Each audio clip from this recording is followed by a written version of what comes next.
I am here to discuss the so-called flying saucers. The whole fleet of them, what's on the ASA? My God.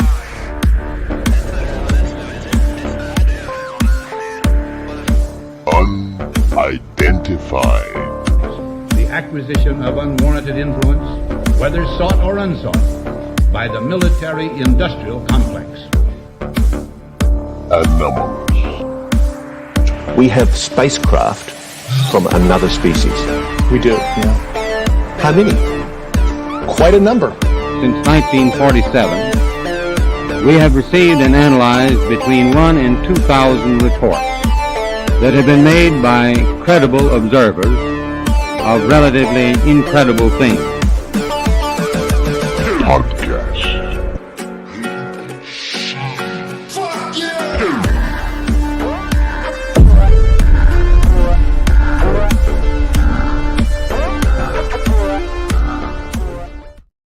Hello, everybody, and welcome to this week's jam-packed episode of the Unidentified Anomalous Podcast. I'm Digby Furno, and joining me, as always, is my wonderful and beautiful co-host, Tom Thompson, Cortex Zero. How are you today, my good friend? Boy, starting off the episode strong with you kissing my pale white ass to death. I love you so much. Digby, definitely pale. I'm so excited to be here. It's been kind of a wild week for a number of different reasons, but I was really looking forward to today's show. Really looking forward to some things we've been advertising down the pipeline. I just feel very good about the show right now. Super thankful for the audience. It just feels like we've really hit our stride. You know, there's these little moments where that happens, where you feel like you kind of take like another leap forward, and that's what the past couple weeks has felt like with our efforts behind the scenes and the podcast and everything that we do. And I'm just blessed to be here with you, man. I really am. Very excited. Indeed. How do you know when you've made it? I tell you when you know when you've made it. It's when key guests reach out to you instead of you reaching out to them, which is lovely. It's wild, right? It's a fantastic place to be, and we're honoured with two of the guests that we've got coming up in the next couple of weeks.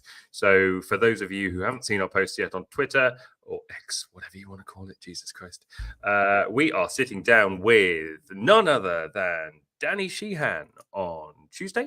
That's going to be a pre-recorded episode, so you guys are going to see that. I think probably we're going to, if I can edit it quick enough, we're going to have that up for you on Wednesday. And then at the end of next month, so on the 25th of June, we are sitting down with Gary Nolan. Can't wait.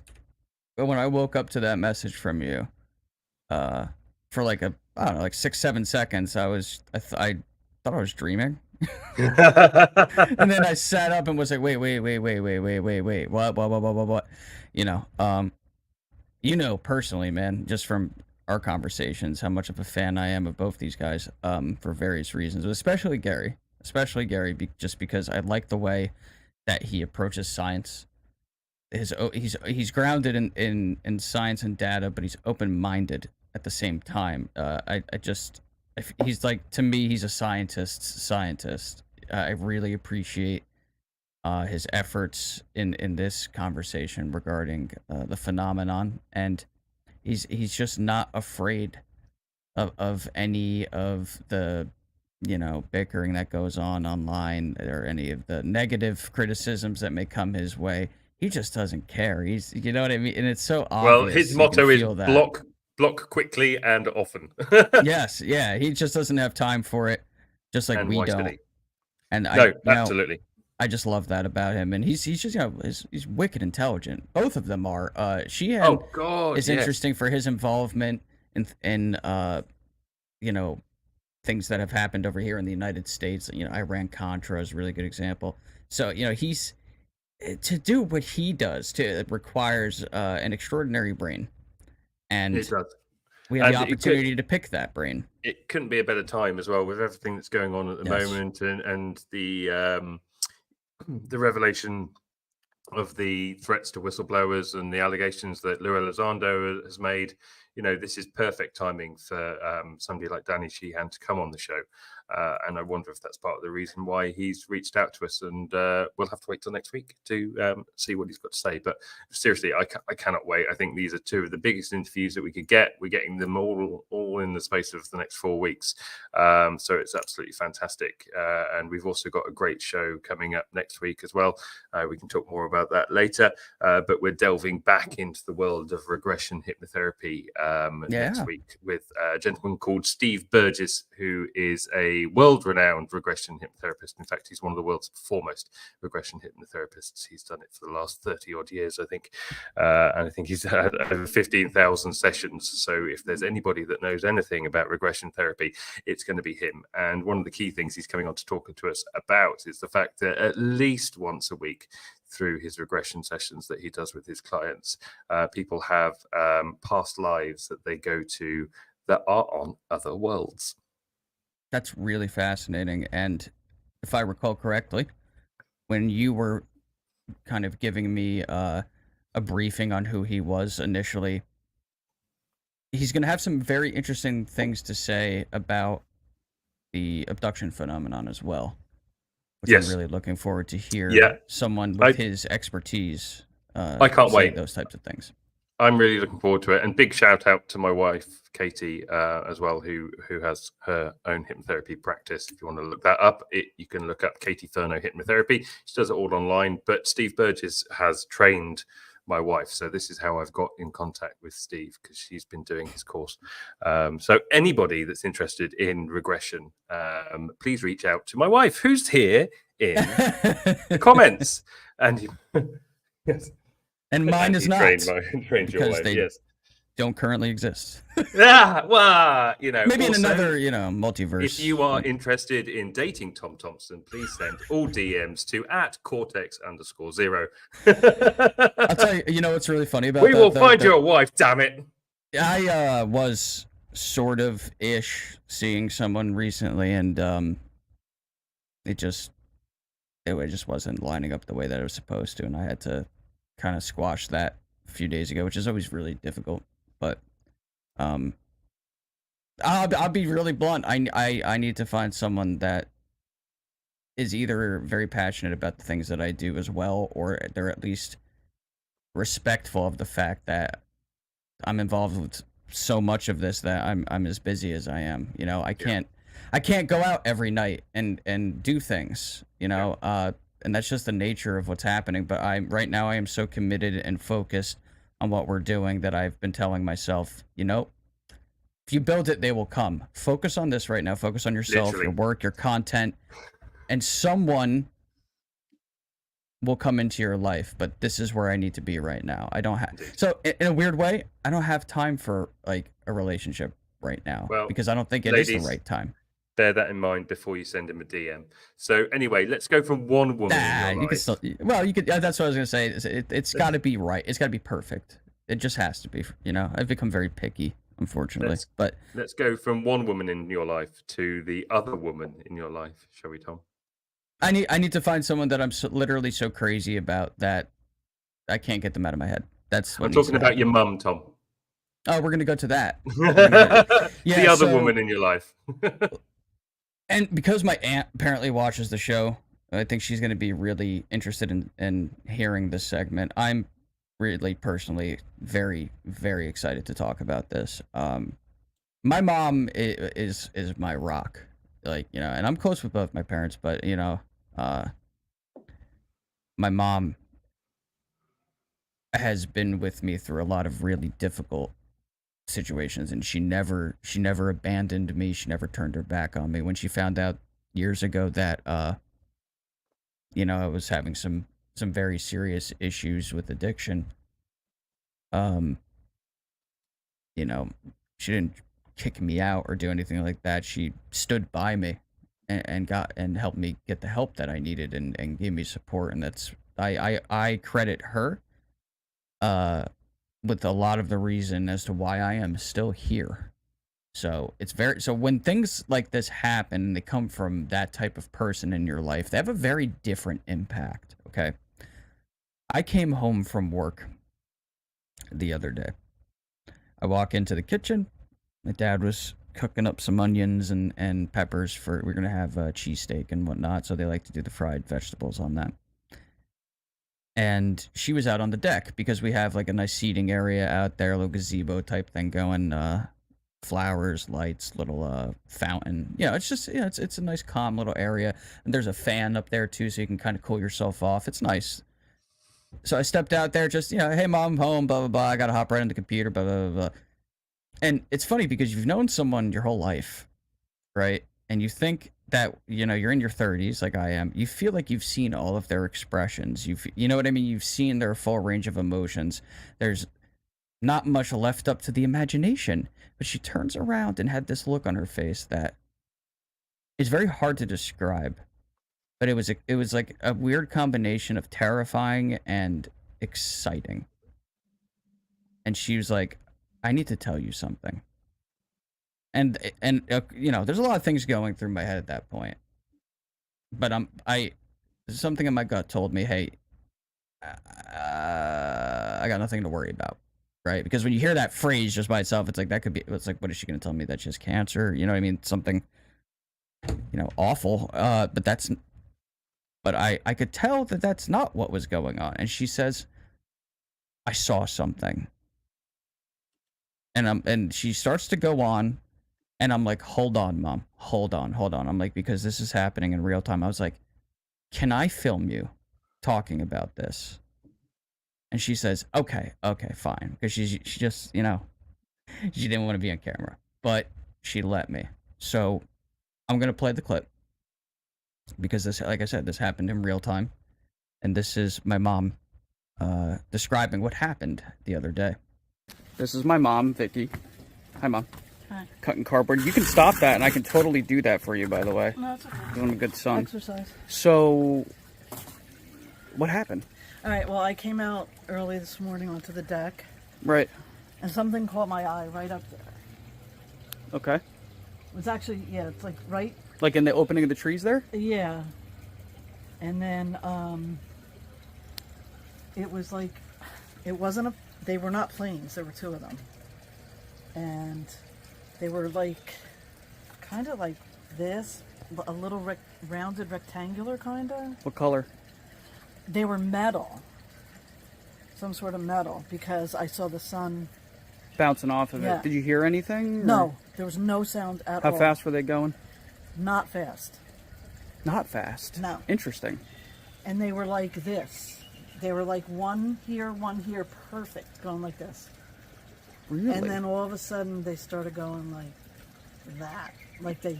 Right. And and then what? And then they just kind of... Just kind of went off in the distance out of your sight? Yep. How do you feel about that? I never saw anything like it, to be honest. And Because I know I always joke around and say I don't believe in life on other planets, but it was weird. Unless it was some sort of government thing, because that's always, I mean, you and I... It was definitely... I never saw anything like it before. Because you seem worked up. I'm worked up because I'm... No, but I mean, like, the way you said it when I first walked out here. Yeah. I mean, it was, it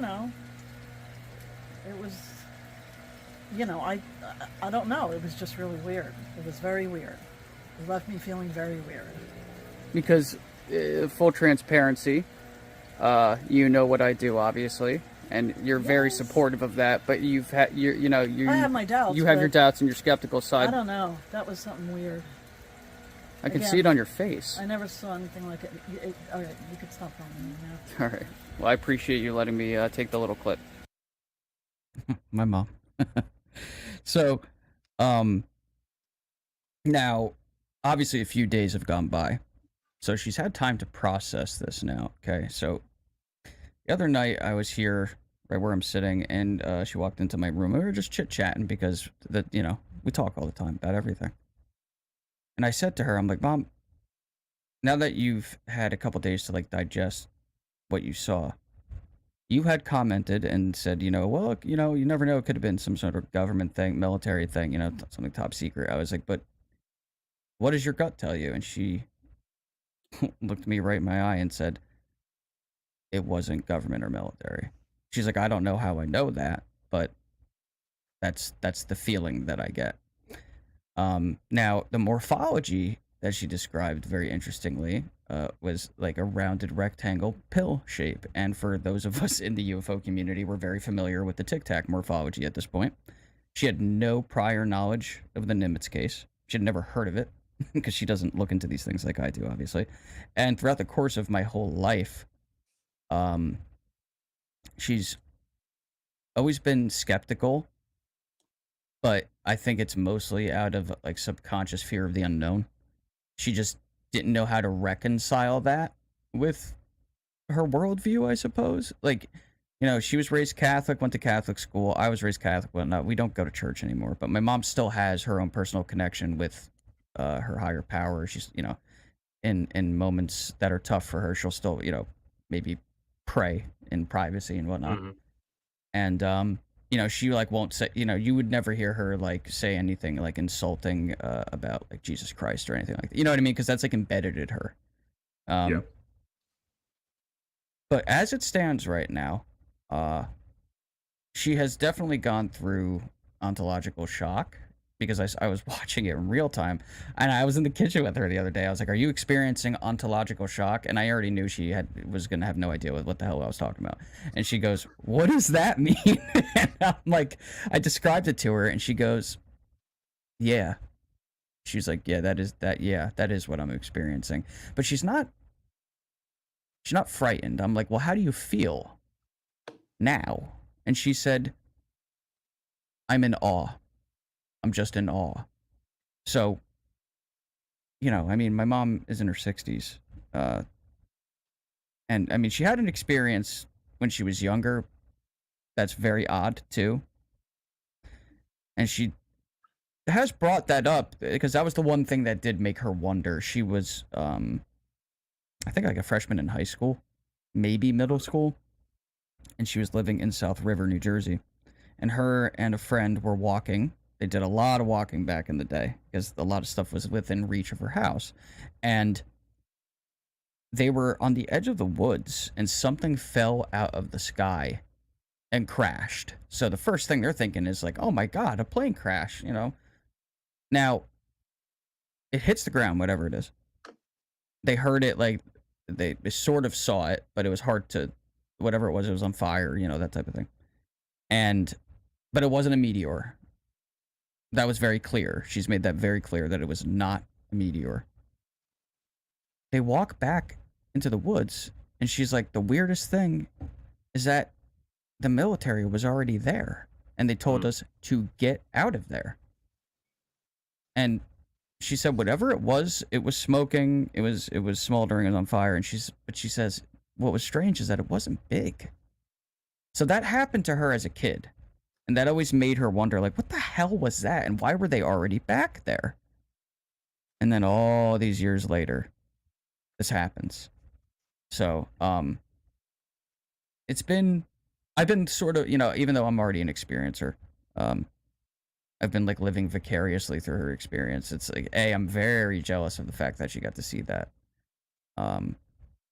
But I got more details out of her too. So if I could take my hands and show you guys, she said they were moving across the sky way, way slower than airplanes, right? But in perfect stacked unison. So it's like tic tac, and then another tic tac above it, and they're like that, and then they split apart from each other perfectly, and then just faded out of view. I asked her, I'm like, you know, you said they're metallic. I'm like, are they silver? Or are they white? And she was like, the way the sun was hitting it, they looked more like silver. Mm-hmm. And I just, of all the people in the world to have that experience and to watch it, it's like, it's my mom. So do you think it's changed her view now? Do you think she's less skeptical? Do you think she's more interested? Yes.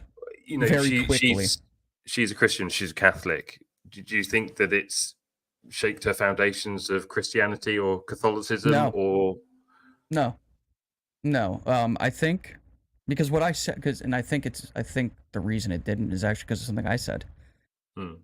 I pulled up a few passages that would lead one's mind to believe that, if there is a creator, that why stop with us? You would maybe, if you're a creative creator, I know that sounds almost like an oxymoron, strangely, but if you have that type of power and you want to mold this beautiful universe filled with life, why would you stop at one planet? Plus, well, he did this planet in a week, Jesus Christ, what do you Right. think he's been doing? Sitting on his hands for the rest of eternity? That's right. Jesus That's right. Christ. It's so funny to think of it that way too. I think it's really funny though, because even people that are devout Christians or follow Catholicism or other religions, there is a way to find space for this, and I think that one of the reasons for not disclosing, I think, has always been, it will shock religions all around the world and bring religion to their knees, and I just don't think that's the case whatsoever. I think if you want to find space for NHI, UAP, the phenomena in your religion, you're going to be able to do that. You already believe in non-human intelligence. You already you already believe that non-human intelligence created us. Essentially, it's a force that isn't human. That we're made in the image of, essentially. And I went over the math with my mom of, why mathematics, the language of the universe, would express to us that we're probably surrounded by it.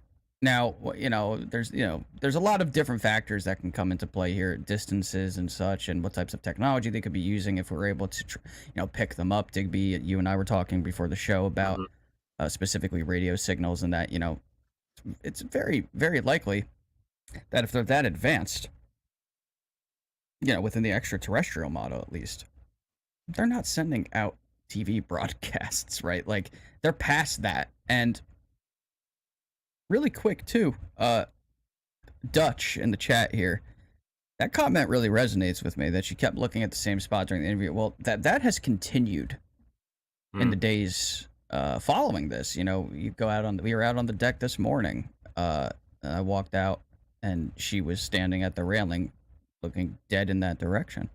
Yeah. Well, it's hardly surprising. So it's like I can see it happening in real time.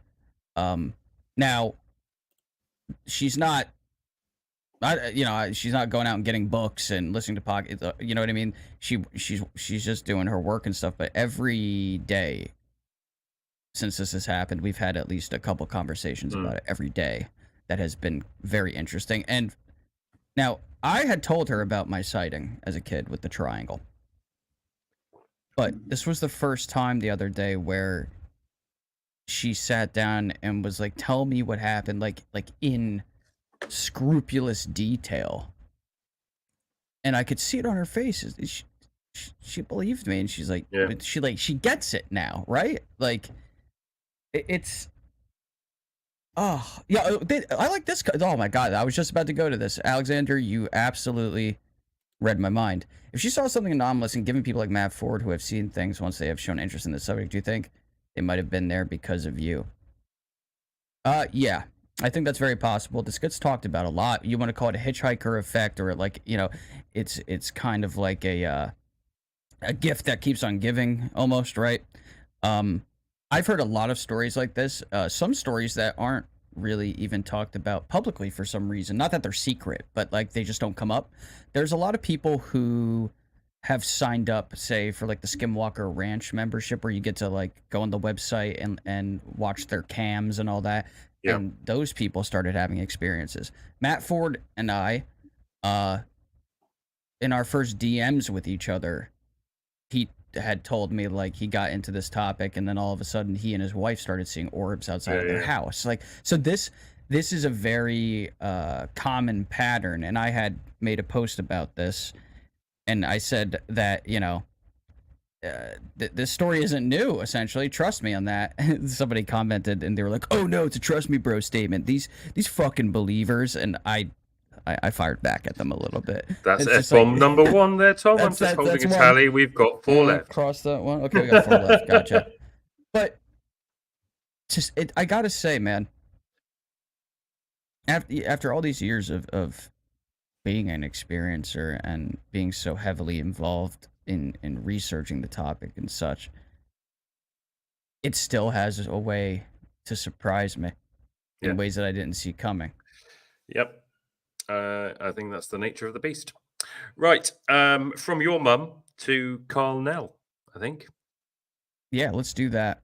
Let's definitely do that. So Karl Nell was recently, or this week, featured at the SALT conference. And those of you that don't know, the SALT conference held in New York City is, a big conference for all the who's who in the trading world, finance, everything like that.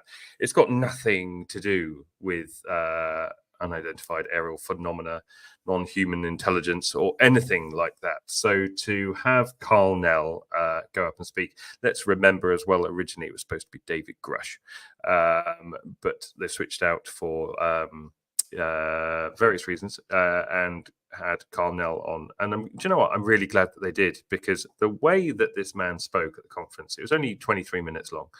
But the way he spoke, I thought, was really to the point. It was direct. He wasn't skirting around the issues. He spoke direct to these people as a matter of fact. I've done some editing. We've condensed the whole interview down to about 4 minutes. We're going to play it for you now. We're going to pause so that we can discuss. Oh, I'm holding. Let's not play it yet, because beyond the mundane. Okay, now we can play it. Because Do you believe that a higher form of non-human intelligence has visited this planet? Non-human intelligence exists. Non-human intelligence has been interacting with humanity. This interaction is not new, and it's been ongoing. And there are unelected people in the government that are aware of that. And so, Karl, that is quite a bold statement. I'm wondering, and I'm curious, how confident are you that that is true? There's zero doubt. Paul Hellyer, who was the defense chief for Canada, has come out and said the same thing. We can look at Ham Eshed, the head of Israel's, or former head of Israel's Space Force, has said the same thing.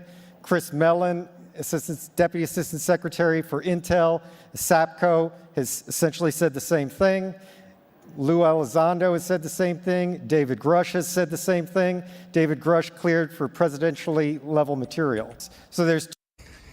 I love it. I think it's fantastic. There is zero doubt. And then he goes on by listing, Israel Defense Minister, former Canadian Defense Minister. Then we've got Chris Mellon, we've got Lou Elizondo, we've got David Grush. All these people, at senior positions that have the trust of their government, of their country, to provide all these expertise and services, and they trust them implicitly in their day job, day to day, without a single question, until they start talking about this, and then everybody around the world starts, bringing them into question, their claims into question. So, why is it that everything's okay until they talk about something that the rest of the world don't want to talk about, and then all of a sudden they're crazy? Yeah, because these are some of the most senior officials from countries around the world, allied countries. Why is the rest of the world not taking it seriously? Karl Nell himself, held a senior government position, multiple aerospace companies, Lockheed Martin, he's worked for, all these companies. He's coming out and, as a matter of fact, there is zero doubt in his mind that NHI are here. They are interacting with mankind. Do you think, Tom, what's your opinion? Do you think that this really hit home with the audience at SALT? These, financiers, these traders that, don't necessarily have any connection with the phenomena or any interest in researching. What do you think what effect do you think it had on them? I think it started a lot of conversation, because now there have been two respected individuals in their particular fields that have made similar statements at this particular conference. First, you had Gary Nolan, who said what he said. I did a video about it many months ago. and now we have Colonel Nell. And I understand that there's a lot of different angles to this, and we can look at an individual's credibility and such, and it gets torn apart, and it gets nitpicked, and I understand that. But if we can take a very simple approach to this, obviously he has a gleaming resume, as does Professor Nolan. They both have a reputation in their respective fields that they've had to uphold for quite a long time in order to achieve what they have and to reach the level that they are at. And as a result of that, I think typically on average, people like this are careful about what they say in public and give it a lot of forethought before opening their mouths. So you now have two individuals with, again, really impressive resumes for what they do that said this is a certainty. It's not, oh, I'm pretty sure, or yeah, I lean in that direction. No, they're not. I've seen evidence to suggest, all these things. It said there's no debate. And, I'm not a body language expert by any stretch of the imagination. But when I saw Gary make that statement, I'm like, okay, yeah, he's serious. When I see Karl Nell making the same statement, I'm like, yeah, he means business. He's not joking around about this. And that's why it's like, we got to take this seriously. And I understand that there are things that have been brought up over the past week regarding Colonel Nell that people saw as red flags. He had reprisals against whistleblowers, not UAP whistleblowers, just whistleblowers. Could have been whistleblowing on a multitude of different things, but apparently not related to this issue. And as a result of that, and he's filed appeals and they've been shot down. He was forced out, right? And now he cannot. He can't get promoted. So and we're not talking about demotion here, though. He can only be kind of put out to the side here and there in different roles, but he can no longer go any higher in the military as a result of those reprisals. But again, I look at that as an unrelated issue because these aren't UAP whistleblowers. I don't know the details of that at all. But regardless of what someone has done right or what someone has done wrong, when you have this type of reputation and you are putting yourself out in public in front of this many people with very deep pockets, and it's going to be potentially seen by millions of people across the world, because Scaramucci put SALT together. He's got tons of connections. There's a lot of very powerful, influential people that attend this conference. I just don't see someone like Nell or Nolan making these statements without thinking about it first. And I think they really mean what they say. I do. No, I agree. And going back to what you were saying earlier about body language, I'm not a body language expert, but I know how to read people. I've always been very good at doing so. Look at this man's body language. Look at the way he's sitting. He's not rigid. He's not, he's sitting back there relaxed. And the reason why he's sitting back there relaxed is because he's not having to think about what he's saying. He knows what he's saying because he knows what he's saying to be true. You can see it in this man's face. And that very statement, he knows for 100% fact that this is true. It sends shivers down my spine every time I hear that part. I could watch it over and over and over again. Let's move on to the next one. Two members of the Gang of Eight, Marco Rubio and Senator Chuck Schumer, that signed up to the UAP disclosure amendment last year that basically said they're not being told the truth and we need to push forward on that. There's a national security reason. There's the lack of a plan. There's the potential for societal disruption. There's the possibility that there's some non-public agreement. There's the potential for misdeeds and the desire to cover up misdeeds. And there's just the basic organizational intransigence and lack of priority that might be associated with the topic. Let's just stop there and just talk about that key point, that non-public agreement. I think that's a very interesting point. What do you think he means by that? I mean, obviously we both know what he means by that, but what's your opinion on that? Two two different sides of that coin. Side one, non-public agreements among humans regarding this subject that are essentially unacknowledged, just like some of these special access programs that exist. But on the other side of that, I think it's a callback to when David Grush was on News Nation and was talking about, as wild as it sounds, potential agreements between factions of human beings and non-human intelligence that the public is currently unaware of. Bingo. I think it's really just that simple. Yeah, I think that's exactly the point that we're at here, and I think that, you know, the more that I delve into this subject and go along this journey with you, I think it becomes blatantly obvious that there is a faction of the US government or faction of governments around the world that are talking with factions of NHI. And what does that mean, and the ramifications of that? You know, I think that's actually a bigger story than the fact that NHI exists in the first place in many respects, because it implicates so many people in so many wrongdoings, abductions. You know, God, we know that they do not like to talk about abductions. And why do they not like to talk about abductions? It's because they're involved in it. You know, they're allowing these things to happen. I think, Tom, I think you have the same point of view as me. And if you don't, feel free to correct me. But, you know, there has to be some level of cooperation here to allow these abductions, and there has to be an exchange, I believe. So, you know, is the US government and governments around the world receiving something from one species or one faction of NHI in return for allowing abductions to happen?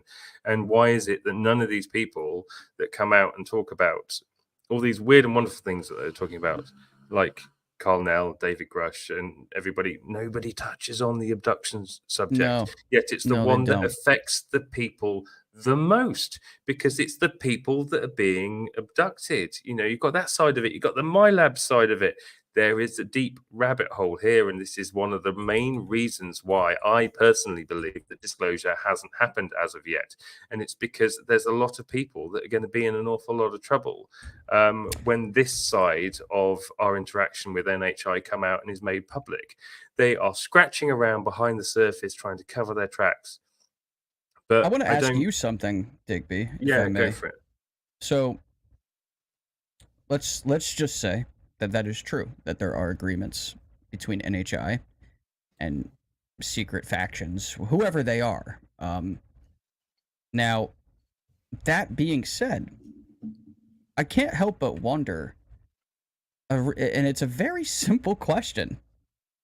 Why? If they're so much more advanced than we are and have the power to essentially take people out of their rooms at night and to do the things that have been reported throughout abduction literature, and, you know, even the research of Jacques Vallée to suggest even astral abductions, which is a whole nother rabbit hole to go down, but the evidence is very interesting. Why did they have to ask? Do they have you know what I mean? Do they have like a code of ethics that they're following? Are they automatons that have been programmed to do that, and that's part of like their inherent nature? Like I've heard some really interesting answers to this question, but I'm curious, like, if that's crossed your mind. So I think we can look at this a few different ways. First of all, I think we have to look at it from the point of view of what kind of civilization are we looking at here. And Karl Nell touches on this at the end when he's talking about whether, you know, they come with malintent. We have to look at post-scarcity and say, yes, do we have a resource that they need? I'm not going to go into it too much now because I want to go deeper into that later. But what if one of the resources that they need potentially is something to do with us, our DNA, our soul, our connection with, you know, the ether, our connection with the world around us? You know, is it something to do with that? And, you know, why do they need to ask us? Because we're dangerous apes, you know, and you could have all the technology in the world, but if a rabid monkey comes at you with a fucking knife in the jungle, you're still going to bloody run away from it because there's a chance you could get hurt. I think it could be nukes. This is what I was going to get to, is that we know we have nuclear technology. We don't know the full extent of the effects of nuclear technology. And also, the more I'm hearing recently, there seems to be questions of the origin of our nuclear technology as well. And perhaps it wasn't even ours in the first place, and we got that technology from somewhere else. There's lots of elements at play. But at the moment, we are a dangerous species. I Technically believe it was speaking. Orson Welles that said, when will the war ever stop? And it won't, because it's by design. And that's what NHI see a lot of from our planet, our world that we live on. War doesn't stop. We could look like, as a species as a whole, a very aggressive species. And you could have all the technology in the world, but it's still dangerous. So wouldn't it be better just to give us some breadcrumbs, ask our permission, and sneak quietly behind the curtain and do what they need to do, and not make a big fuss out of it? Otherwise, if they come in guns blazing and going, we're just going to take this, and there's nobody behind the scenes covering their tracks, if there's no government agencies going around covering their tracks, it's going to come blatantly obvious what's going to happen. Disclosure won't need to come from anywhere around the world, because everybody will be talking about the fact that Billy Bob next door got abducted. Oh, wait, hang on a second, my auntie did as well, and everything. Without anybody silencing it, it's going to come blatantly obvious. And then what do you have? You have a situation where you've got a species that doesn't necessarily think particularly rationally when it comes to warfare. They have nuclear weapons, and they're going to shoot first and ask questions later. So I like to think that they're, because they are as advanced as they seem to be, whatever this intelligence is, that perhaps it really is just a matter of maturity. Maybe they see that we have a society, right? We're not just Neanderthals running around in caves anymore, right? Like we have built structures, we have sent things into space, right? So like we have achieved a great deal over a tiny little frame of time in the grand scheme of things. And maybe it really is sort of just like Star Trek, right? Where like, they're debating about going down onto a planet. There's a prime directive. That's what I think about that sometimes, as if there are agreements that they potentially just have a code of ethics that they follow, no matter what the situation is. And they're like, hey, we're not going to just go down here willy-nilly and start grabbing, everybody's grandma out of their bed. What we're going to do is we're going to politely present our reasoning as to why we need to do this and ask permission. Like, it may really just be that, I don't know. It's hard to say. Or you go down the Stephen Greer route and you suggest that actually abductions aren't an NHI interaction, and that they're all mankind doing it against mankind, and blaming it on an NHI or an alien species. I mean, we can all sit here and people in the chat, people watching online, people criticize Stephen Greer. They do. You put yourself up as a public figure, you open yourself up to scrutiny. I'm not speaking against Stephen Greer when I say this. I'm going to be pretty much Switzerland on this. But say what you like about Stephen Greer, there's a lot of credibility that should be thrown his way. A lot of the research he's done is fantastic, and this is one of the key points that he talks about, is the fact that abductions come from mankind, and certain UAP UFO that we see in the sky are from Lockheed Martin Skunk Works. How do we know that the rabbit hole isn't that deep, and that actually this side of the phenomena is man-made? Yeah, like my labs and such. Yeah, I've looked into that. I'll tell you, just based on that research that I did for a brief period of time, looking into the work specifically of Nick Redfern, that it would appear that that could be going on parallel to actual abduction by NHI.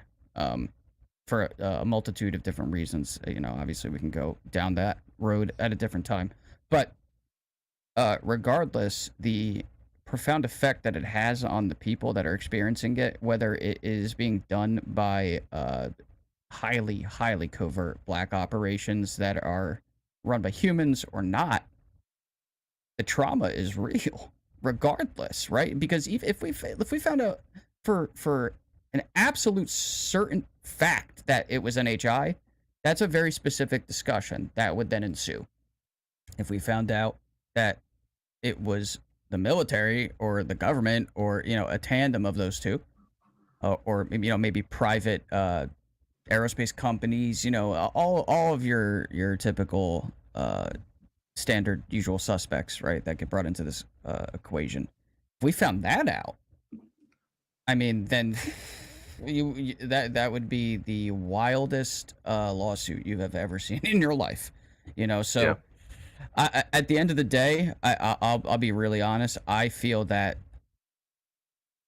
a good portion of the abduction phenomenon is not human, just based on all of what I've read and know. I'm on the fence because I believe that, I mean, if you look at a lot of things that are going on around the world at the moment and a lot of the allegations that are being thrown around the world about child abductions, children going missing, everything like this just sort of fits the MO, the modus operandi of what's going on with other abductions. There seems to be so many similarities between what's being leaked out about the seedy underbelly of Hollywood and US and UK politics around the world. Do you know what I mean? And the more I go through this and the more that is being revealed potentially about, you know, these other things, I just start drawing connections here, there, and everywhere at the moment. Yeah, that's fair. The one thing that leads me to believe that there's a very non-human aspect to the abduction phenomenon is that there are many, many instances in which there are characteristics of what happens that I am comfortable in saying demonstrably that no one on this planet has the technology to do that. Here, I'll give you a good example. There have been cases in which someone wakes up with fully formed scar tissue. Mm-hmm. Like we don't have the technology to do that, as far as I know, right? Now, yeah, but if we're talking about backwards engineered technology. Right, no, but we're talking that specifically. When I think of that, scar tissue needs a specific amount of time to form, right? Now, if these beings are bending space, time, and reality as we understand it, and doing things on a quantum scale that we could only dream of, that looks like a residue from something like that like somebody was brought into a locale where time functioned differently. And I just don't think we have that capacity yet. And again, there's a number of different reasons. This second part, like a lot of you have seen my video on the Greys, the Eyes of the Infiltrators. The part 2 of that is going to very, very deeply go into the abduction phenomenon. And I'm going to use that as an opportunity to explain why I think there is, in the least, a very non-human aspect of that. Just had an interesting message come up from Woo Riders. Sorry. You would be surprised what we do have. I was also informed by someone in the Navy intelligence that they have replicated the orbs that are seen and they are now used for military surveillance. That would not surprise me whatsoever. No, I understand that, but it's just there's other things that have been specifically reported that I'm just like, there's no way. You know, like there's a line in the sand for me where I'm like, okay, we could have reverse engineered this, and then it goes further down the line. I think that's wild. My point before we move on to the next part of Karl Nell's talk is that I believe that a significant portion of what we see is a result of governments around the world, or the US government, playing games with technology that they don't necessarily fully understand, that they've backwards engineered. And, I think there's definitely a level of that for sure. Right, let's carry on. Let's see what Karl has to say next. Okay, so what you're saying is that you have absolute conviction that a higher form of non-human intelligence has visited this planet, that there are factions within our own government that know about this, yet we still don't have a plan, and they may represent a security issue. This may pose a threat to humans, yet you still believe that we should disclose. Is that right? Correct, right. So there's really three reasons that trump all those others. And those others are basically valid, like I said. So the first issue is the moral issue.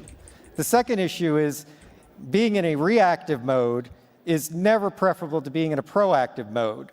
Yep. So reactive mode is basically trying to prevent disclosure. But failing that, you might get a situation where you have catastrophic disclosure that creates all the problems that you were trying to prevent. So a more balanced middle path of controlled disclosure is the best way to do this, which is, again, an argument for some amount of disclosure. And the third part is simply societal advance and global competitiveness. More brain trust needs to be brought into this topic in order to make progress and to improve society. And so all three of those things together trump the 6 other reasons for non-disclosure. Anybody paying attention realizes the government has already indicated that unidentified anomalous phenomena are real, they're not ours, and they're not our adversaries. The Pentagon has said that. Like, for people that Yeah, and this is a really key point here. You know, there are people still out there umming and ahhing about this subject, and everybody's forgetting that the US government has already confirmed their existence. Yep. It's just done quietly. Tricky language and backtracking, of course. You know, I mean, come on, guys. Look, this is Digby, I'm sure you'll agree with me on this one, wholeheartedly. The technology that we're seeing in the skies, right? Like the morphologies and the characteristics, the observables, all of those things. People have been reporting seeing this stuff for a very long time. This isn't new. This has been going on for millennia. You know, I mean, let me even phrase it this way: if China, Russia, North Korea, if any of them had anything like this in their arsenal, Taiwan would have already been invaded. The war in Ukraine would be over. It's not realistic that they have it out there operational on the battlefield like that in mass numbers. Now, do I think that they've reverse engineered certain things and figured certain things out and, whip it out, so to speak, every now and then? Sure, absolutely. But Russia wasn't using this tech back in the time of Ezekiel. China was not using this tech when Alexander the Great tried to cross a river and had flying saucers literally prevent him from doing so. Like, look at the Mahabharata, the Bhagavad Gita. Like, it goes on and on and on. It's been around. I agree, and I also. There's another point of view that I would like to pose as well, because I do believe that there is a certain amount of alien technology that has been reverse engineered, and I do believe that there are capabilities that governments around the world, particularly the US and probably China, that have reverse engineered technology that probably could win a war in one fell swoop. But first off, do they want to show their hand? Because it would mean that they would have to disclose to the nation or the world that, they have got alien technology, aliens exist, and they've been lying about it. And second of all, it goes back to what I was saying earlier about the purpose of war. And if you start looking at war and thinking the purpose of war isn't actually to win, it is to be at war, then there's no benefit to coming out and just wiping out your opponent. And I think we have to realize, when was the last time that a nation of this planet wasn't at war with another nation? I mean, Jesus Christ, Russia has the ability to go and wipe out Ukraine if they wanted to. They're not part of the UN Security Council at the moment yet. They haven't, they could do what they want and the rest of the world wouldn't retaliate. But so you think that it's just a perpetual game of let's make money off the arms? Yes, and it's more than that. It's about keeping people in check. It's about keeping the people of your country in check. It's about control. It's about manipulation. Yeah, it's about money laundering. It's about power. In the US, it's about keeping the investors and the companies that are behind BlackRock in power. These are the people that really run the country. These are the people that really run the world. They are also the key people that invest in all of the same pharmaceutical companies, medical companies, aerospace companies, oil. Our dependency on oil is kept there for a very good reason. We've had the technology and the ability to be be off fossil fuels for a very, very long time, yet we're still there. And then they just give us an alternative that actually turns out to be not as good as it should be. Therefore, everybody still wants to go to oil. If you live in Alaska, you're not going to be buying a Tesla anytime soon, are you? Come on. I mean, we have to start. And this is one of the things, and this is over the last 6 months, it's just been buzzing around in my head. And I get moments of I feel really depressed by it, weighed down by it. Because when you start unraveling it all, when you start going down the rabbit hole and realizing that certain conspiracies all connect together, and you realize what a tangled web, they weave and that we live in, we are flies caught in their trap. We have been bred for generations to be nothing more than slaves to a system. And perpetual war is one of the ways that they do this. I was watching something, and Tom, I sent this to you in our chat group earlier, and it was Rishi Sunak. I don't know if you saw the video clip yet. Yeah. Rishi Rishi Sunak, the current Prime Minister of the United Kingdom. For those of you that don't know, the UK is going for a general election very soon. I think it's on the 4th of July, if I'm not mistaken. Oh, no kidding. Yeah, right. The irony. And one of his election promises is to bring in national service for 18-year-olds in the UK to serve a year in the UK Armed Forces or volunteer 1 weekend a month in some other service where they give back to the country. But they're talking about national service. It actually said national service. The last time the UK had national service was when people were conscripted into the army during the Second World War. National fucking service. That's F-bomb number 2. Sorry. There's number 2. I thank God, or whoever is, looking over us, that I no longer live in the UK and that my children don't have to succumb to the whims of whatever stupid fucking F-bomb number 3 government comes into power next. Because, I could be in a situation, if I lived there, that the 2 children I have with me here could be conscripted into the army when they're 18 years old. It's bad enough that I've got 2 other children that still live back in the UK, and I hope to God that this is not the situation by the time they turn 18. Are there details on what that type of service would entail? Are they limiting what they would require these 18-year-olds to do? They have. I haven't seen any documents yet. It was a very vague. Because that is frightening. Thing. It's like, what are you going to do? Yeah. Force them into combat? Yeah, that's a draft. That's a draft. Yeah, in the armed forces. That's bullshit. A year-long career in the fine United Kingdom Armed Forces. There's nothing wrong with service to your nation or anything of that nature when it's your own choice to do it. Yeah. No one should be forced into the military. I'm sorry. I respect the armed forces of my country and the people that serve in it, but I am a firm believer in one's own personal freedom, their own bodily sanctity, and their ability to choose. And I don't like the idea of saying you are required to go do anything related to the military. Yeah, Wake Up by Rage Against the Machine. That is literally one of my favorite songs in the world. But I mean, this is one of the things that gets me really angry. Tom and I both have our subjects that, rile us up. And this is one of them for me, because I do believe that it's time. I'm just going to remove that so we can talk a bit for a second. It is time for us to start waking up and realizing what's going on around the world.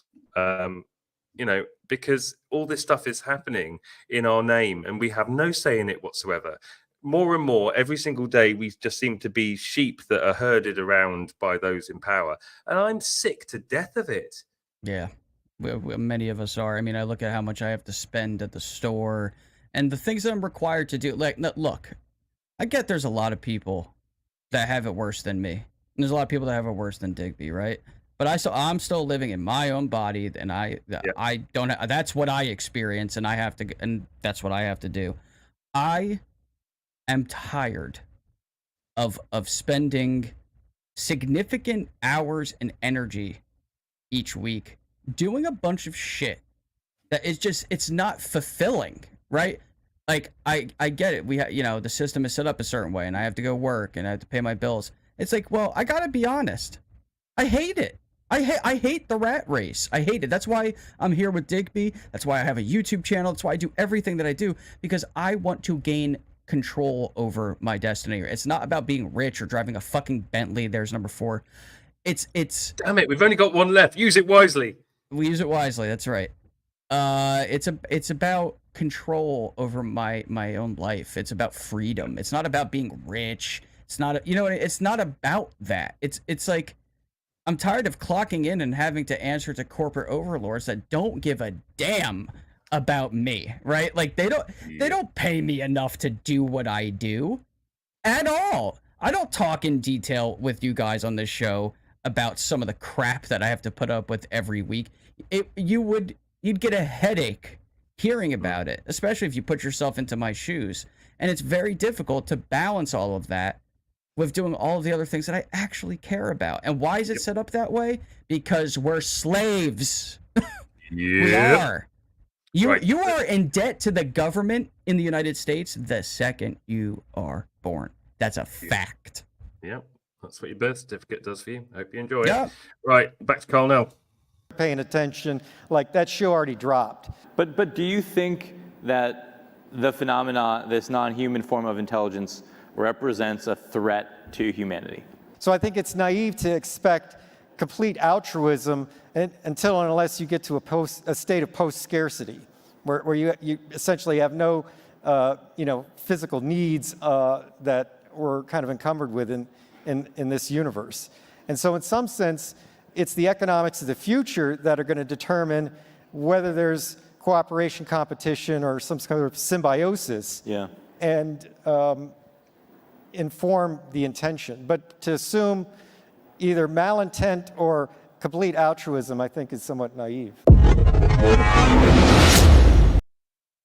There we have it. Now, this is one of the things that I wanted to, go back to, and this idea of post-scarcity, and are NHI visiting our planet from what point of view? Are they coming to Earth not needing any resources? Do they have free renewable energy? Do they have all the resources that they need on their planet? If they're coming to us from that point of view, then the chances are that they hold no malintent towards us, because what do they need from us? If they don't need anything from us, then we're not a threat to them. Why would they be coming with malintent unless it was just to conquer for the sake of conquering? But if you've got an alien species coming to you because they have a scarcity of something, of a resource, or as you Americans like to call a resource, then you've got a different kettle of fish. Then you've got a problem, because they're coming here because they want something, and they're either going to come here and build trade relations and it's all going to be lovely, or they're going to realize, hang on a second, these guys here, these are like little ants on our feet, under our feet, and they've got what we need, so we'll just go and take it. Well, what do you think our society would be like if we were experiencing post-scarcity, right? Like, just imagine that. This is what I was saying to you before the show, Tom.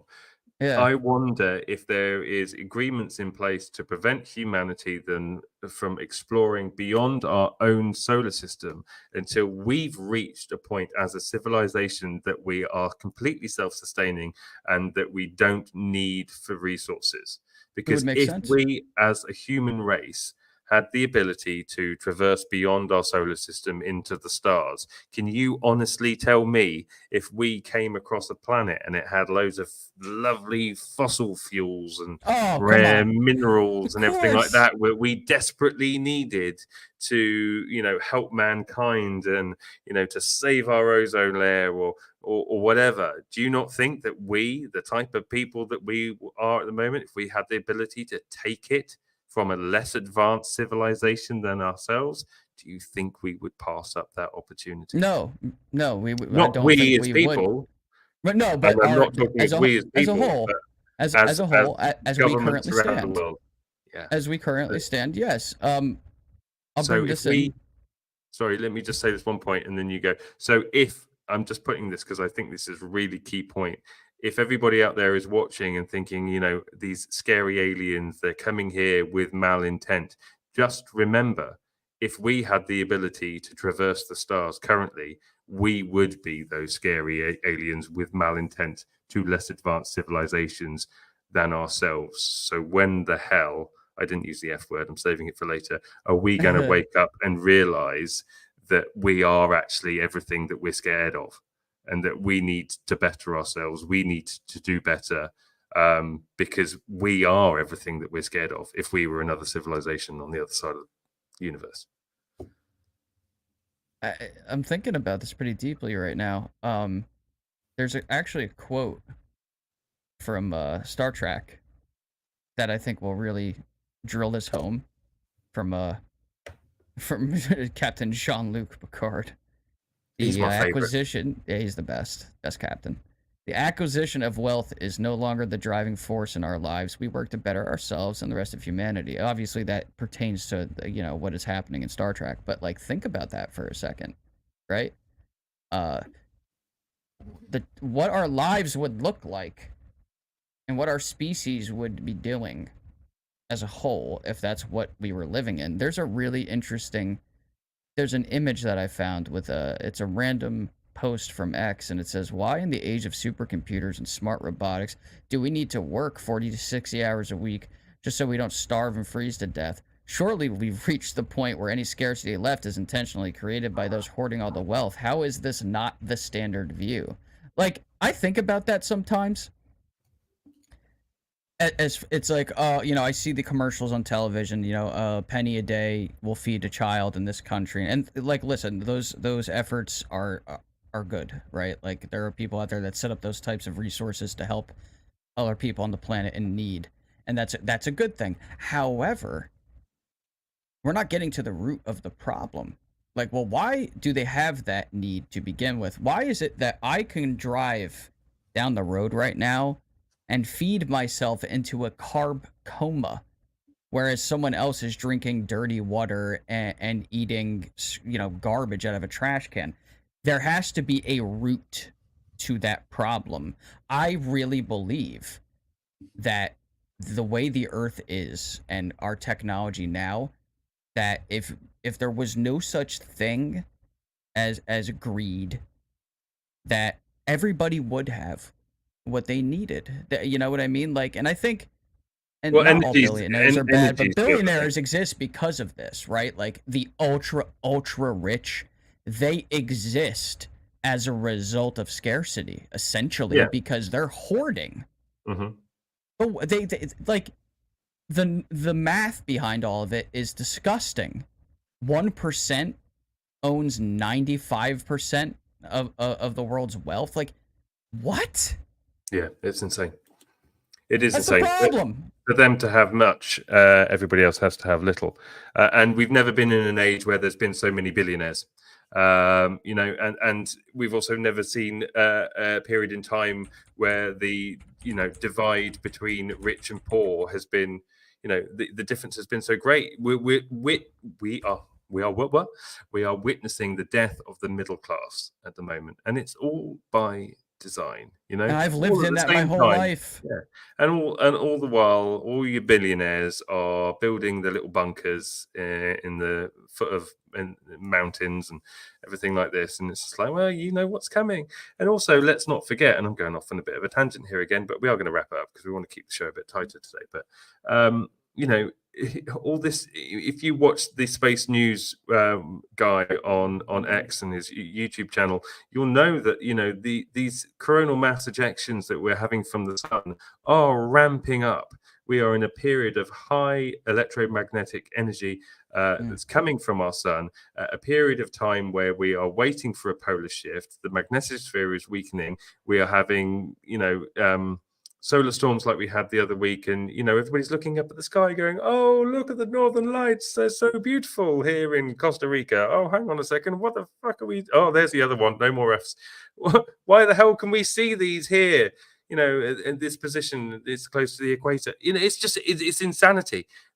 We are not prepared for what's coming, and by all estimations, by 2030 we're going to be in an awful lot of trouble. And you know what happened last night? We're not doing anything about it. I know you don't live in the United States. What happened last night, Tom? And it made me think.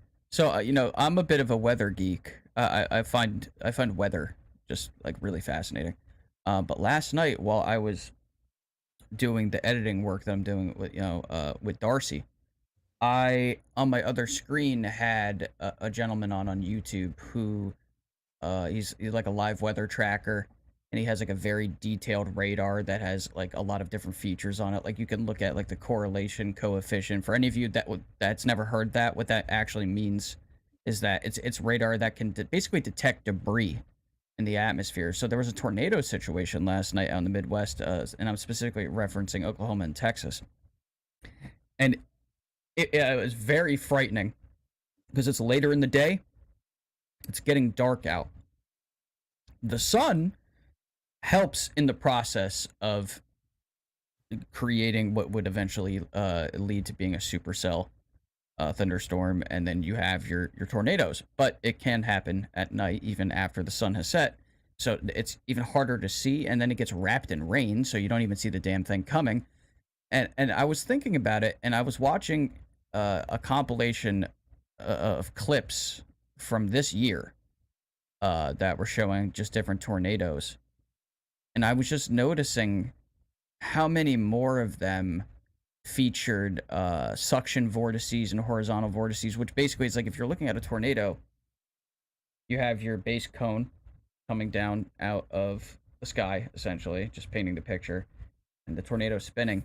But then there's all these little, like, tentacles coming off of it, and typically you see that in very, very violent, powerful tornadoes, higher wind speeds, higher forward speed, and it's like damn near all of these tornadoes had that.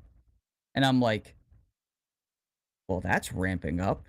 That's disturbing. The forecast for today out in the Midwest, it's elevated as well. And not only that, but last year in my state, New Jersey, we had a supercell thunderstorm in New Jersey that resulted in the most powerful tornado that has ever hit my state. Like, usually the tornadoes that will, if we ever get anything like that out here, it doesn't go much higher than like maybe an EF2, right? Like at most. That tornado was a high EF3, and it was big. It was a wedge. It wasn't just like a skinny tornado dancing around, which is still very powerful, can do damage. This was like more of like your bulky monster tornado. In New Jersey, though, that's the type of thing that you normally only see out on the plains. You normally only see that in Tornado Alley. And not only that, but the data appears to show that Tornado Alley appears to be ever so slightly, year after year, shifting more eastward. So it's like, I think of all of that combined with what you're talking about. Science didn't create the universe, right? I said that to you earlier. So we only know so much. God knows what type of effect that could be having on the weather systems that we haven't figured out yet. Yeah, absolutely. Right. The show is getting on, and we have another portion of the show to talk about. So, Representative Paulina Luna and Tim Burchett posed some questions to the DOE as part of the House Oversight Committee earlier on this week, and they posed some really interesting questions. So let's go over to Tim and see what he had to say. Responsibility of the Federal Protective Services within the Nuclear Security Administration. Are you talking about transporting fuels? No, ma'am. I want you to speak. Well, I was going to follow up with the numerous reports by the Federal Protective Services officers describing suspicious occurrences of UAPs over nuclear facilities. Oh.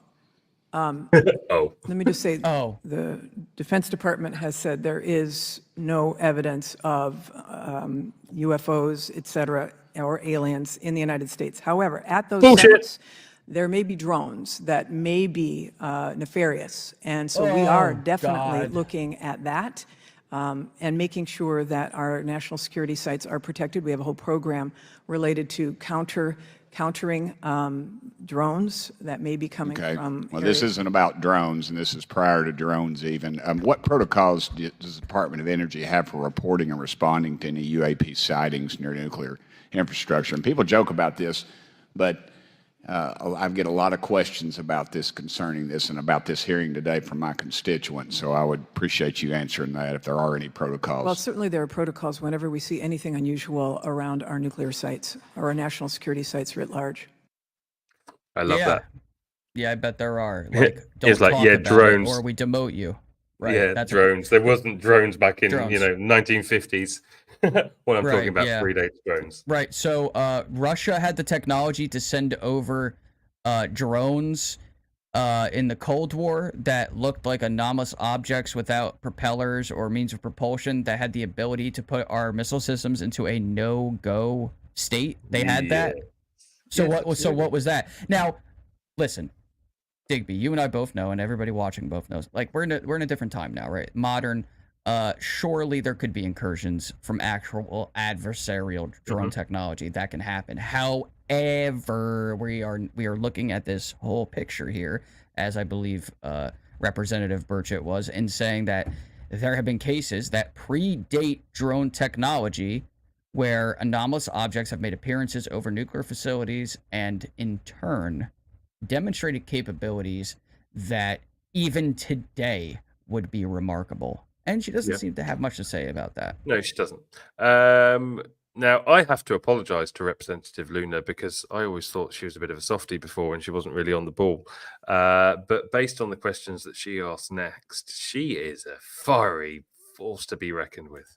Secretary Granholm, earlier when Representative Burchett asked you about some UAP stuff, you said that the DOD essentially had denied any existence of that, and you referred to them as drones, correct? It's my understanding that the Department of Defense has looked at this and issued a report about it. I have a lot of questions, so just quick and concise if possible. There have been persistent claims and reports, including those from credible whistleblowers to this committee, suggesting that the U.S. government, potentially including the Department of Energy, has been involved in reverse engineering technologies recovered from UAP. For example, the Pentagon's proposed Kona Blue program aimed at reverse engineering such technologies, although it was ultimately not established. Can you clarify whether the Department of Energy has been involved in any such efforts, or, either historically or currently, to analyze reverse engineering materials from related to UAPs? I have no knowledge of that.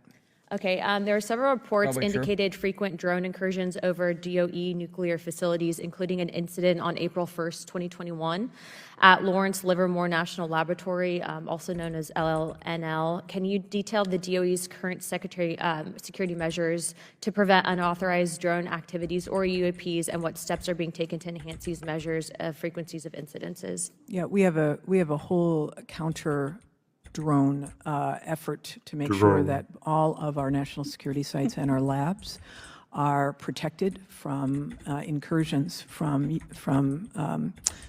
drones, I'll just say, that are not authorized. So there's a whole series of protocols, probably not ripe for discussion in this public setting.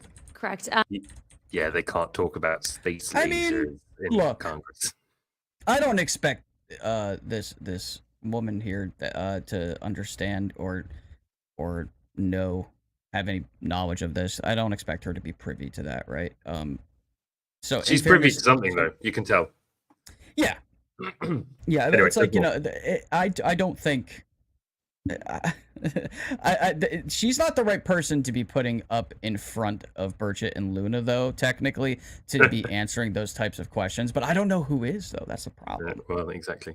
So I reviewed some unclassified materials from around the 40s and 50s, and so they weren't just being reported as drones back then, and I encourage you to look over those materials because I think that you guys should be upgrading that program to cover down on UAPs. She won't. There have been documented sightings of metallic spheres over DOE facilities, if you want to call them drones in this instance, such as one report on April 30th, 2019 over LLNL. What investigations have been conducted in regards to these sightings, and what conclusions do you guys have about the nature and origins of these objects? I'm happy to follow up with you on that. Okay, we'll be submitting also too for public record some questions after this, if you could please answer those. Considering the DOE's involvement in nuclear and sensitive research facilities, how does the DOE coordinate with agencies like the Department of Defense and AARO to investigate UAP sightings? We obviously are teamed with the Department of Defense because of our national security and nuclear mission. Are you able to cite any specific investigations or shared data analysis efforts? I don't have information on that. Okay. As of right now, again, we'll be submitting some questions for you after this, but I hope that you guys can answer those in a timely fashion. And again, for those that might be tuning into this, I would encourage you to look at some of those unclassified materials, and we'll be happy to provide your office with that. I'll just follow up by one other question, I guess, to close it out. Does the DOE currently work with JSOC in order to handle security measures? We work with all of the security entities around the federal government. We're part of an overall all-of-government effort on both cyber as well as national security. Do you guys work with JSOC? Yes or no? Yes, we do. Okay. All right. Thank you very much, ma'am. Yeah, I like that. She's like, look, yes or no? Like, just Jack they don't want to get me in that room. As Jack Valet says, that JSOC is the gateway to all the UAP secrets and crash retrievals. Right, but Valet's just been researching, made up shit his entire life, right? Just big waste of time here. Yeah, the show is based on something that isn't real. We're LARPing. We're grifters. pretending. We're Yep. grifters. And actually, speaking of our grift, we do have super chats open. So if you have been watching tonight's show and you have really enjoyed it, bung us a $5. I could really do with going and buying a cup of coffee in the morning. Yeah. If you support the grievous, adulterous, vicious liars that we are, make sure to hit that super chat button and show your appreciation for our lust for greed. Absolutely. Or just, pay some bills. Or I'd happy if it just paid for the StreamYard subscription every month, to be honest with you. Yeah, it's really funny. It's like, you guys want to know what I did the first time I got any sort of money from content at all on my YouTube channel? You know what I did? I went out and bought more equipment for my YouTube. yes. It is the trap. It's a self-improving thing. That's just how it works. Yeah, and I've paid a couple bills with it here and there. Bought my mom a real nice gift one time with some of the extra leftover, awful things that I've done. Absolutely. You are I'm such a sinner. And a bad son, apparently. Right. Just quickly, just some housekeeping. We're joking, but, if you are enjoying the show, if you can't send anything on Super Chats, that's absolutely fine. But one way you can help the channel is if you are watching this back on repeat, please drop us a like and a comment in the comment section. Comments on the video really help the video reach new audiences. It helps with the algorithm and gets us reached by more people. So if you don't mind dropping us a comment, what's your favorite part of today's show, etc., etc. Yes. Drop us a like and give us a subscribe as well. Feedback is do good. Not mind, because if you don't subscribe, you might miss the live premiere next week of our episode with Don't Danny do that. Sheehan. Don't miss that. No, don't miss it. Don't miss it. Right. And we want feedback from the audience too, as well. Just real quick, that if you guys have any ideas for anything that you would want to see us cover, maybe even some cases historically, whatever it may be, an idea for a segment, anything that you would like to see us specifically do, we're always open to hearing that. Always open. We are. Now, we have got one last subject that we're going to broach today on the show. We're going to keep it quite brief, and there'll be more information that will come out about this over the coming weeks as we develop it further. But Tom and I wanted to take this opportunity to talk to you all about an initiative that we are working on behind the scenes with some very key, very influential people. But in all seriousness, we are in the top. no, wrong way, that way. In the top corner of the screen there, you will see a symbol that has been there throughout the show. That is a logo that my dear friend Tom over here designed for us for something that we have named the Mobius Movement. The logo you will see there is a Mobius strip. And for those of you that do not know what a Mobius strip is, it is basically, it's a shape. It's a 3D object with one side. So there's a twist in it in the middle there that loops to the other side. So if you start on one side and go around the shape all the way around to the other side, you'll end up on the other side of the shape. Very clever. And the reason for the Mobius symbol for our little movement, the Mobius movement, is because we decided it was time that everybody started to realize that we were all on the same side. And the reason why we've come to this is because of recent talk about whistleblowers. A whistleblower recently losing their life, whether that be for nefarious means or through suicide, it doesn't really matter. The fact is that we have whistleblowers waiting in the wings. I can't say it properly. That currently do not have our full support because we don't know who they are. Which is fair enough, but I think it's time that we started sending a message out to these people to say that we are on their side. We do thank them for their service and thank them for what they are doing. And we want to let them know that they're not alone. We want them to feel that it's safe to come out. We want them to feel like the community at whole is going to support them when they do so. So the simple idea as it stands at the moment with the Mobius movement is similar to what happened when David Grush came out and Klippenstein, or whatever his name was, wrote the article in The Intercept about David Grush's PTSD diagnosis. Everybody in the community came out and started displaying the teal ribbon on their profile photo. And that sent a very clear message to David Grush to say, we got your back. We understand. We're on your side. And for a brief moment there, because everybody was doing the same thing, the two sides of the community that sometimes bicker or often bicker on social media platforms seemingly sort of started coming together a bit because they had, a common goal and a common person that they were supporting. And us over here at the Mobius movement want to foster that kind of unity again. So we will be making a pack available with information very shortly. We're just finalizing the details at the moment. We'll be reaching out to some key influential ufology types on social media to do the same. And we're asking people to display the Mobius strip, the Mobius movement logo on their profile to show solidarity for our whistleblowers waiting in the wings. There you go. I said it properly this time. There it is. And I hope that you can join us as we go on this journey and we send this message out to the people that need it the most. The idea down the line as well is that we will form some sort of cooperative entity or charitable status to enable funds to get to whistleblowers that are struggling with travel costs to reach Congress, right, or need support with mental health issues due to their experiences, or financial difficulties due to the fact that they've lost their job, legal funds, all this sort of thing. But all that can come in time.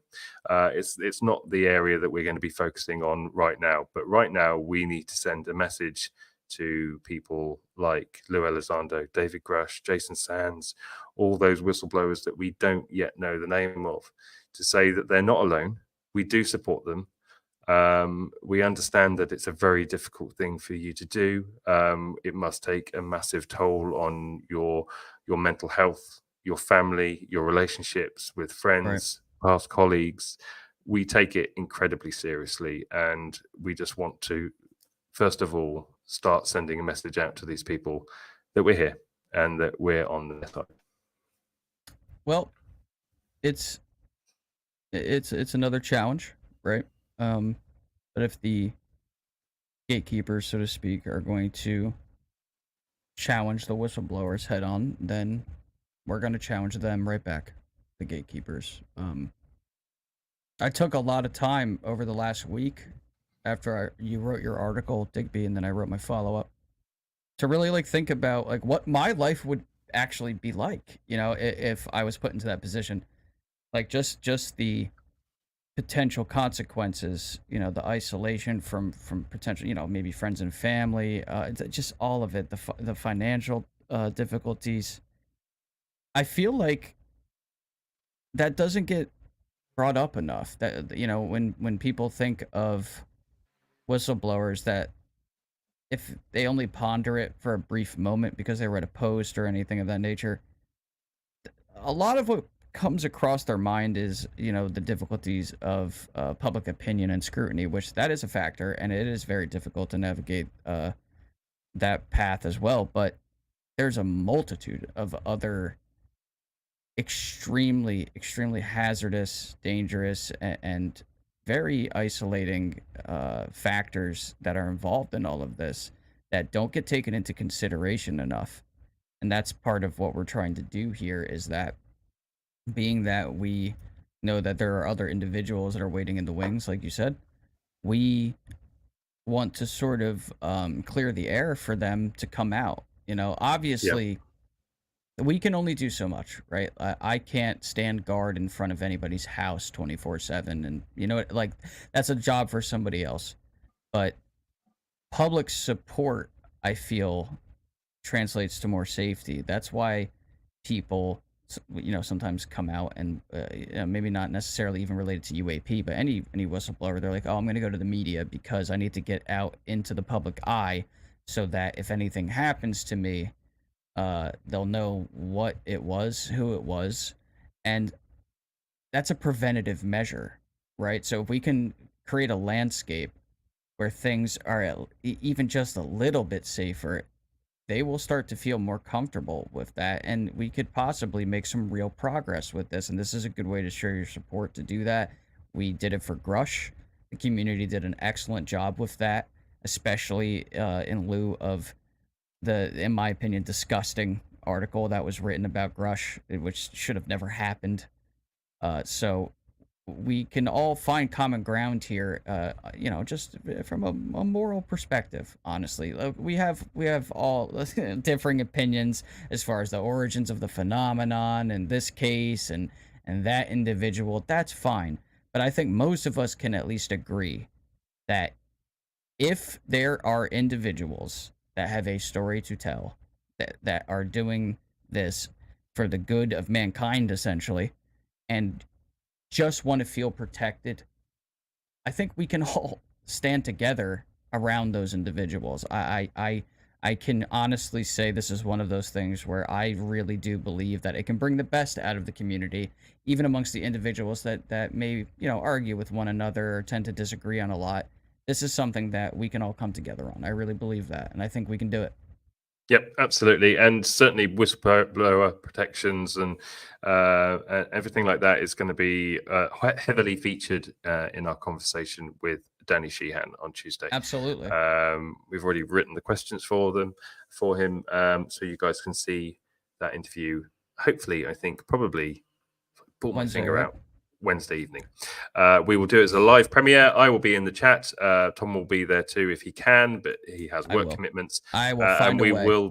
We will be inviting somebody from the New Paradigm Institute also to be there at the time of the premiere. So if you have any questions during the live premiere that you want to put to myself or a representative from the New Paradigm Institute, you should be able to.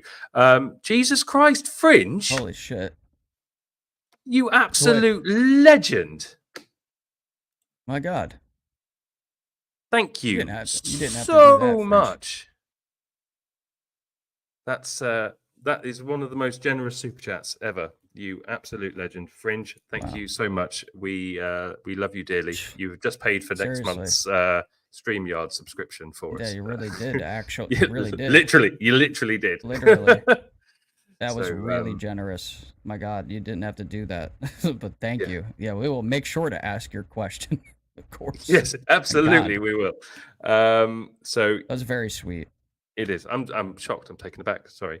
Yeah, I am too a little bit there. I was just like, wait, what? Of course, and it pops up in red too, so it's like it has even more impact, right? It just punches you in the face like super chat. Like Yeah, super punch. honestly, too. Seriously, if you guys are on X, you guys got to go follow Fringe. You really do. You really do. Like, and you got to go to her spaces as well, or any space that she's a part of, because she's literally a gem amongst a lot of other wonderful gems. But she shines very bright in our community, and we love her to death. There's far too many women in ufology in this subject, but the ones that are there are absolute diamond. I just wish there were more of them because, yeah, they always. You know what I was thinking about? Bring the goods. I don't know if maybe you saw this post. There was this post that I came across yesterday, talking about women in the community and how come there aren't more. You know, I would be happy to even. I know we're men, but I would be Last time very, very. Yeah, I think so. I'll have to check back up on that later. I would really be happy to go as far as even making like an entire video presentation about them, about the women in ufology that I feel deserve more attention. Fringe is one of them. There, Ariel, like Chris, like there's so many of them. Linda, who is an absolute badass. There are so many of them that are just as knowledgeable as any man. You know what I mean? Like I don't see, for me, there's no discrepancy for me. It's just like you're just a human, and you know what you know what I mean. Indeed. But I get the gender aspect of all of this, but I would be absolutely thrilled to shine a light on the great women in our community, because they are just as important as anybody else. Everybody is equally important. Yeah, I agree. Right. Well, I think that sort of wraps us up for this week, guys. I hope you've enjoyed this week's show. Tom and I. Stop that music, mister. Oh, if we want to do the. Yeah, I forgot. Go on then. You did not. Yeah, well, we said an hour and a half. I know, you're just 36 minutes. You're just tired and keeping things tight. However, I'm just thinking about Danny Sheehan, before I go to bed. And his beautiful. He's got a great head hair, lock. man. I'll tell you what. Man, I'm so jealous of that. I'm gonna tell him that too. Hang on. In the UK, when you go to court, you have to wear one of those curly white wigs. Yes. You have to, right? Like in Parliament. Oh, it's law. Yeah. Well, just in any court of law, if you're a barrister, you have to wear one. Danny Sheehan wouldn't have to wear a wig. He's got one already. That's great. It's convenience if I've ever seen it. Like, no, oh my God, man. And those things cost thousands of pounds. They're really expensive. So really, if you came over here, it'd be saving a fortune. There's a great photo of Danny from back in like the 70s, and it's like it's like the same hair, but just like a different color. I'm like, this guy, man, like that's consistency. I really like that a lot. Danny's a legend, man. Right, I can't press wait the to talk button. to him. Press the button, but only if you've got more. Speculation station. Too tired to think of one. Times you've interrupted my sentences with that button. I finally got you. Damn it. Yeah. So only if you've got one, because I'm too tired, and I've just had a message from my wife saying that the children are asleep and I need to be quiet. So we got to do this quietly. Yeah. Let me think. Show when I whisper now. All right. All right. I'm gonna put out a little bit of a challenge, I guess, sort of ish. When I was we were talking about this earlier, before the show. When I was doing research for my Grays video, I found really interesting pieces of information, specifically from the eastern part of the world, that if put into modern language, it would seem to suggest, mention, as wild as it sounds, of a hybridization program that was going on thousands of years ago. Now, again, a lot of these tales throughout history get classified as myths, but if you view it through a different lens and put it into modern language, it begins to tell a very interesting story. And my challenge to all of you is to go and maybe look through the Bible, the Quran, just the I casually Ching, flick through it, yeah. Right, just all of those, any ancient, yeah, really, honestly, any ancient text, And I want to challenge you all to look through these stories, but through modern eyes, and to, even if you have access to ChatGPT, you could even copy some of it and ask ChatGPT to rephrase it into like modern English. And I want you to see how much you can spot that sounds like it relates to NHI and things of that sort when viewed through that lens. It is astonishing, some of the stuff that you will come across that you did not know was there, and it's right in front of your face. It always has been. But once you put on those glasses and you start reading those stories, and then you do a little bit of research into the original translations and what these things were supposed to say and how they've changed over time, it starts to paint a very interesting picture of not necessarily a single god, but like a hierarchy of beings. Paul Wallace talks about this all the time. I would highly recommend you all look into his work. But challenge yourselves to go look into those things and see what you can find. You may surprise yourself. I agree, and it's something that you and I were talking at length about before the show as well. Yes, and also synchronicities between ancient civilizations as well. But that's one for another week and another show. Good show. So you lucky bastards, you will get to see mine and Tom's wonderful face again on Wednesday next week. So you get a double whammy of the old Unidentified Anomalous Podcast next week. So make the most of it, and please share that episode as well. We really, really want to get that episode out to as many people, because we're quite proud of the fact we got Danny Sheehan coming on and Gary Nolan, and we would like to share it with the world. Anyway, I've pressed the button again. It's time for the music. I was like, hold on, damn it. Yeah, I know. My wife was messaging me, are you going to bed yet? Yeah, I am. You stop that. Oh, he's got his scratchy stick out. Scratcher. Right. Back scratcher. It's a great tool. Great tool. Anyway, from me and from Tom, until next week, take care and God bless. Goodbye. Take care, everybody.